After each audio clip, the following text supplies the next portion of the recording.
Assalamualaikum warahmatullahi wabarakatuh.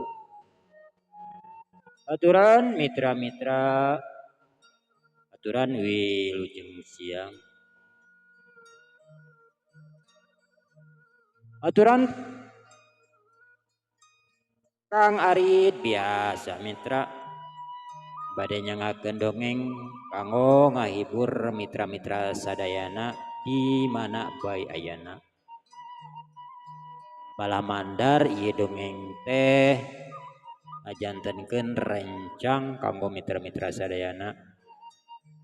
Sok sanaos ieu dongeng teh mung sakadar ala kadarna. Nanging urang canak nya hikmah tina dongeng Sunda ieu. Dongeng Sunda anu nyenak judul Buk Indung ayeuna teh sari ka-22 karangan Kang Arit Bentar. Kang Arit nganuhunkeun ka mitra-mitra sadayana anu tos hadir dina channel Kang Arit. Kang Arit neneda kanu makawasa merdih asina Gusti.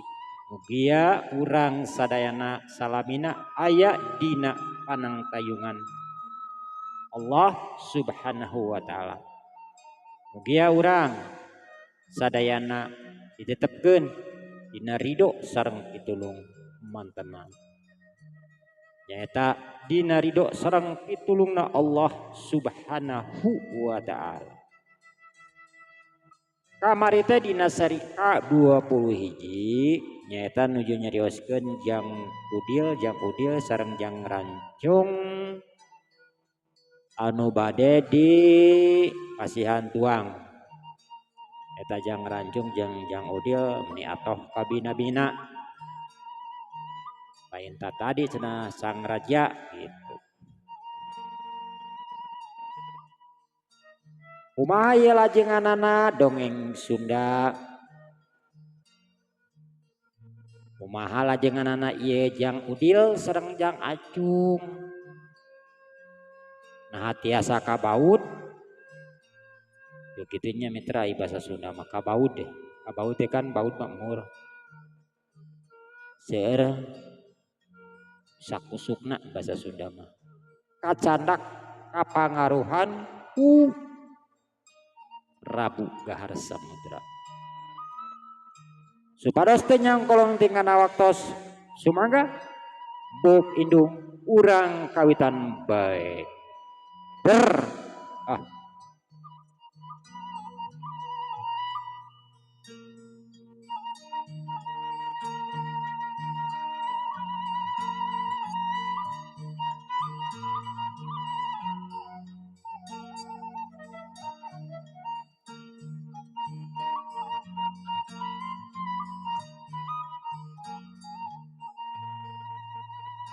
Kitu cek Ponggawa.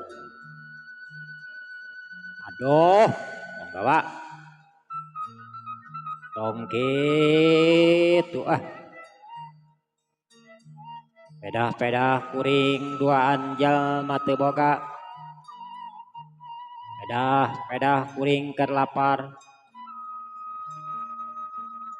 Tong kitu. Teu meunang eta teh di nagara kuring mah. Tong nyungkun Ponggawa. Ulah katepelan ngewa dina ati mah sirik pidik ulah piceun. Eta panyakit teh panyakit anu ngabahayakeun. Eueuh obatna hese. Sanajan dibawa ka rumah sakit ge hese cageurna nu kitu patutna. Angguran sok babarengan urang dahar jeung kuring. Mau anjeun hiji Ponggawa karajaan nagara. Boga hate belang, resep kuring mah. Tuh turutan. Raja anjeun kitu. Cek si kudil. Manusia. Bener pisan. Kaula mah teu bohong manusia. Antrangan keur kaula, antrangan keur bangsa kaula ngabohong, antrangan keur kaula jeung bangsa kaula loba lulalelel. Oh, mau ingkar no tadi dia mah tidak janji. Bener, eta kadaharan keur maraneh duaan. Ngahaja, beakeun. Pancek raja kaula ge tadi. Bakakak loba tong boro bakakak hayam gajah jeung reumit aya. Sok tong loba caritaina mah. Sing Jongjon. Itu cek penggawa. Sok ratu hari kitu mah. Anu saterusna si Kudiel jeung si Rancung dariuk dina kursi. Eta kursi meja makan. Meja makan ditaretes ku inten berlian menicing porelak. Itu deui korsina ditaretes ku inten berlian. Barang eta kursi didiukan ku si Kudiel jeung si Rancung, bener empuk gaji da mitra itu ada lewo pokona mah. Di meja kursi piring senok garpu kabeh barang hararade. Si Kudiel jeung si Rancung nyokot piring. Ari piringna bahana dina marmer anu sarua ditaretes ku inten. Ari senokna jeung garpu tina emas. Si Kudiel nyedok sangu, eta sangu meni nyeplak bodas mitra. Ulen sigana mah. Sangu bodas bari katinggalina pulen. Dari sangu bodas jeung pulen mah teu kedah sareng bakakak. Enteng kan ari sangu pulen mah. Sangu we sapiring, rulukan rendang nikmat. Teu kedah seueur ari sangu pulen mah. Kana lauk mas anu gede. Sarua eta jeung dampaleungeun si Kudiel. Anu saterusna si Kudiel jeung si Rancung karuang. Eta anu karasa ku si Kudiel jeung si Rancung tuangeun kakara manehna ngerasaan nikmatna eta tuangeun. Pokona mah lejat gurih. Pokona mah keur di alam dunia mah atawa keur di alam manusia can pernah manggihan eta kadahangan atawa kadaharan anu sakitu ngareunahna. Pokona mah peed mitra pedo elom maknyus pokona mah. Eta bakakak garing tapi giringih dijegel meni empuk. Meni rangu kana nepikeun ka tulang-tulangna. Nepi ka dilamotan eta tulangna ku si Endil jeung si Acung. Aduh, Dil. Anjir ieu daging hayam euy. Tingalina mah garing aya digigil. Aduh, ni renyah ieu euy. Alah. Nikmat euy nikmat. Tiap ngapoe aing beranghakan kieu. Awak sigana euy bekang ngakedutan. Itu cik si Rancung. Oi, aduh. Asli. Ieu sanu masakna saking ngarareunahna. Tempo kumaneh. Eta lauk mas. Hipu. Huluna. Encung. Mun urang jaga beunghar bener dibere harta ku raja. urang mah urang kikiane ungawenya cuk itu cek si kudil ungah lain dikieuna mitra eta sangu jeung deungeuna anu sakitu lobatur ngaleuyana asup boboan kabeh beak sirikna piringna ge nepikeun kadilamotan tapi aneh bin ajaib sakitu dahareun beak sakitu ngaleuyana bakal kakelan hiji dua aya kana 10na lauk emas gurame bubuhan kabeh oge teu ngarasa seubeuh si kudil jeung si rancung teh malahan mah aya beda rasa kalah ngalaparan kalahkah hayang deui lapar ari rek menta era tapi cek si kudil jeung si rancung cok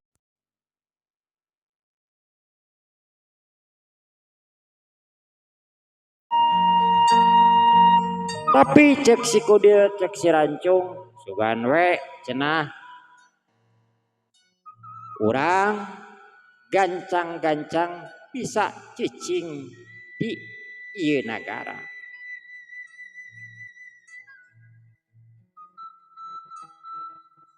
beres daruang beres nginum si kudil jeung si rancung nyamperkeun ka Ponggawa ok si kudil nyarita aduh nuhun pisan Ponggawa eta kadaharan katarima pisan ku kuring duaan mani ngarareuna urang mana ieu nu masakna itu cek si kudil cakakak eta Ponggawa seuri meningak gagak ungah lain dikieuna ningali kadaharan anu dibikeun ku manehanana atawa ku Prabu Gahar Samudra beak pisan pan eta tujuanna mah pan biasana dina sebagian cerita anu bade munjung muja Siluman teh mitra biasa nosok disuguhan kuncan ieu mah langsung di negara Anda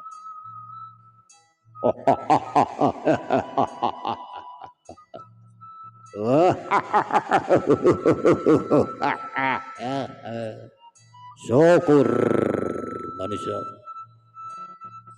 lamun teu dahareun katarima kumaneh duaan syukur ayeuna mah hayu urang dados di ka Gusti Prabu pilih Gusti Prabu ngantosan pilih lami teuing itu cek Ponggawa ngajakan deui kasih kudil jeung kasih rancung ayo Ponggawa hayu anu saterusna si kudil jeung si rancung asup deui ka karaton harita kasampak Prabu Gahar Samudra masih kena diuk dina kursi Gading Gilang Kencana nyaeta kursi karajaanana masih kena dibaturan ku Pati Wulung ye deung harita teh basa si kudil jeung si rancung kedalahar Prabu Gahar Samudra jeung Pati Wulung Hideung ngobrol jeung kacida bungahna bakal menangkeun dua jalma anu kacida hebat jeung talitina anu pengaruhna ka nagara siluman bakal leuwih hebat sabab bisa-bisa jalma-jalma anu hayang beunghar bisa nambahan lamun jelema anu hayang beunghar geus nambahan kitu kauntungan omset siluman bagong tangtuna ge nambahan barang serog si kudil jeung si rancung kadinya cakakak Prabu Gahar Samudra nyakakak seuri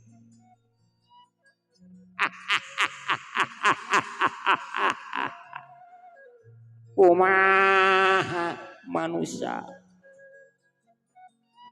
kumaha kadaharan di negara kaula, Nona atau antu lamun teu ngeunah hampura manusia ya lamun ngeunah syukur itu cek Prabu Gahar Samudra hanya kasih ku dieu jeung si Rancung sok sanajan Prabu Gahar Samudra geus apaleun sabab sakabe bangsa manusia anu kungsi adinya bari dibere uang ku Prabu Gahar Samudra kabehanana ge ngarasakeun ngeunah. Ok si kudil nyerita, aduh sakadang raja. Nah pisan, pokona mah peet pisan, pedo elom, antep anyos, ngan hampura sakadang raja, aduh, kuring teh lain teh era, lama era, anu kada tamas. Eta dahareun beak kabeh kumat tina naon tapi lamun sakadang raja ridho nya kukuring rek diutahkeun deui kitu ceuk si kudil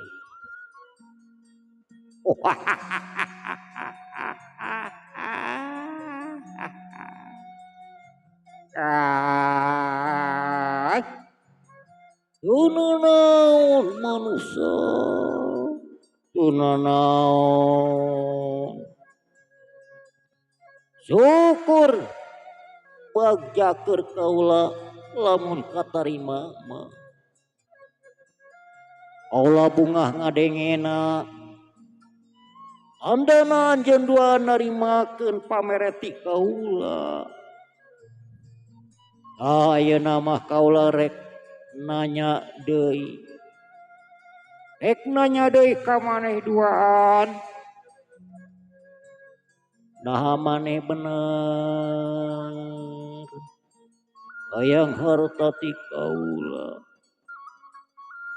nah maneh bener hayang beunghar manusia itu cek Prabu Gahar Samudra itu nate bade merong seket kasih kudil jeung si Rancung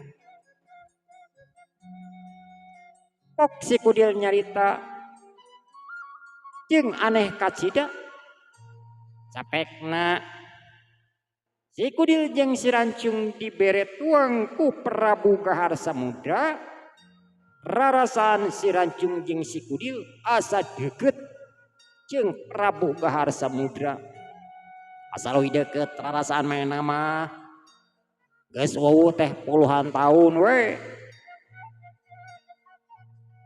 jeung katingali ayeuna mah pamor Prabu Gahar Samudra aya watak heueung kana hate manehna mah tapi si kudil jeung si Rancung teu ngacirikeun sanajan hatena geumpeur pengaruh hiji pengaruh anu geus asup kana awak manehna sabab anu dibikeun ku Prabu Gahar Samudra kating naon ngan anu jelas mah pengaruh ti bangsa siluman geus asup miraga sukma kana awak si kudil jeung si Rancung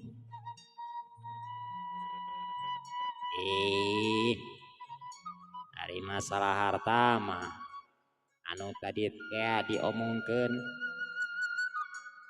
is gue kuring atuh hayang pisan sabab kuring duaan teh geus bosen sangsara geus bosen balangsak geus bosen dihina batur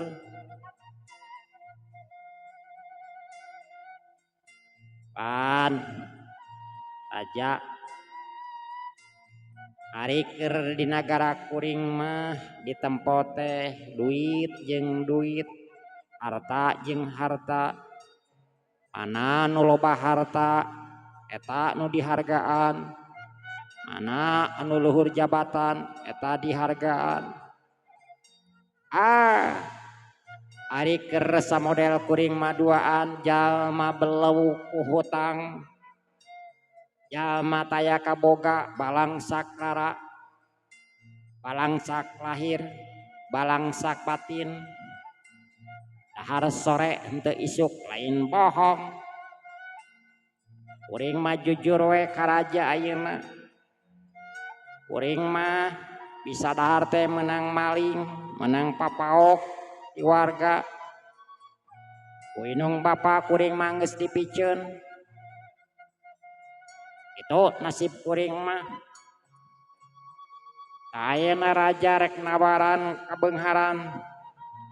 Kuring mah atoh jeung bunga, asa boga kolot sorangan, asa boga baraya, asa boga gunung panangeuhan. Tapi kan kuring mah can apal kumaha cara-carana. Sok atuh terangkeun ka kuring. Terangkeun ku raja ka kuring duaan supaya kuring ngarti. Itu cek si Kudil. Oh,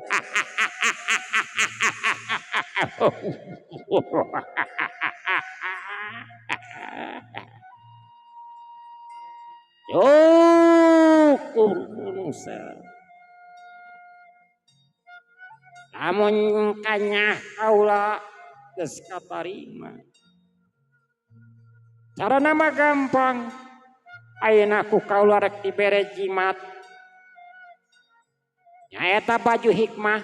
Lamun ieu baju dipake ku maneh, wujud maneh bakal robah. Wujud maneh bakal seperti bangsa kaula nyaeta ngawujud jadi bagong. Aya kantong sakti sarua kantong hikmah. Itu cek Prabu Gahar Samudra barik itu nate mikeun eta kantong jeung baju wasiatna atawa jimatna. Anu rupana eta baju jeung kantong teh hideung meles. Tapi lain model samodel kain mitra kumaha we kulit mbagong. Tapi lemes teu jocong. Hur tina kantong jeung eta baju ngaluarkeun cahaya ngagebur. Si Kudil kencang nampanan eta baju jeung kantong teh. Si Kudil masih ngahuleng, da can ngarti cara ngagunakeunana kumaha. Terus raja kumaha kuring menangkeun duit. Nah ieu baju jeung kantong teh dijual ku kuring. Tuluy kuring menang duit, itu kumaha? Itu cek si Kudil. Can ngarti keneh, abong jelemana polos.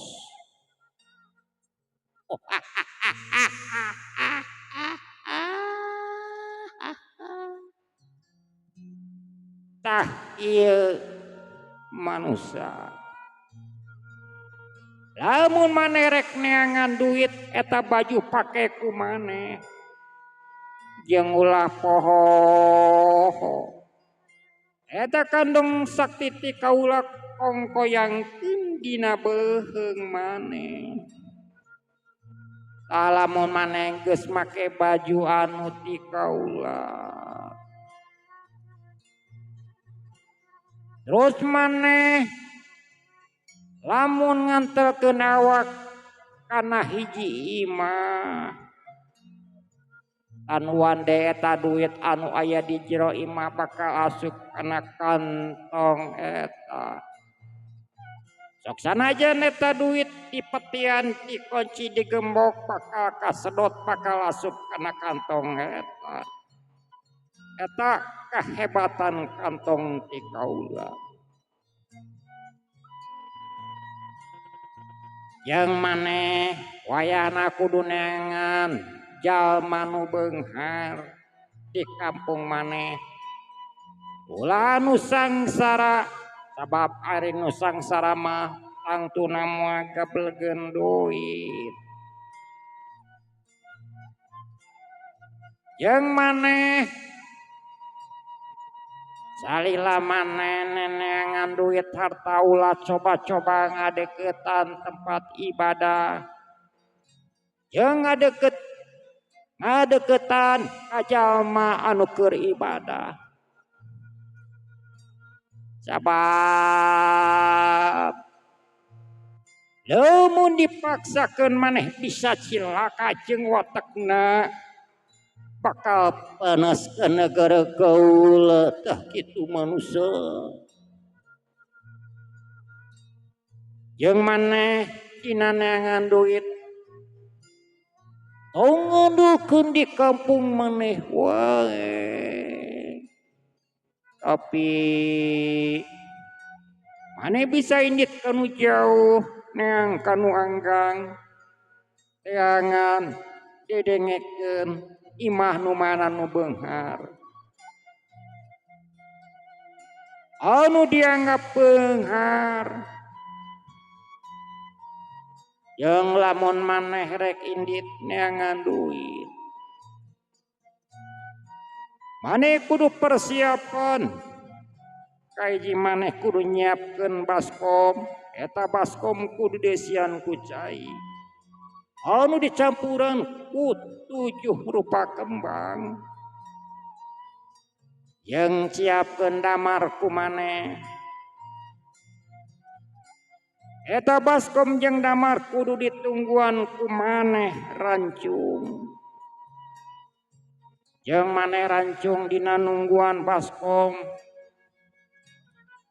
anu dieusian ku cai jeung dina nungguan damar Oma rancung ulah sare tong boros sare nundutan ge ulah wah alamun maneh tinggali seuneu atawa damar lab-laban jika anu ditiup ku angin gancang pareuman eta damar yang lamun ningali cai baskom ngagolak siga nu ditaheur lamun damar lab-laban tandana si kudil keur aya dina bahaya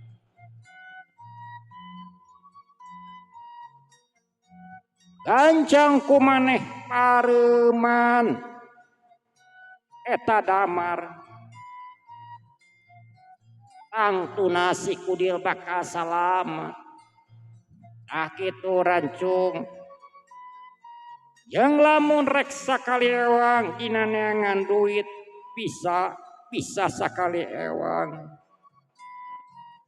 bisa maneh rancung anu kaluar di kudil nungguan damar pek atur-atur kumaha maneh tuan anu penting mah maneh kudu hati-hati jeung maneh ulah sambarangan ngadahar daging mangrupa daging bagong lamun maneh wani-wani ngalanggar tandana maneh ngajak mumusuhan jeung kaula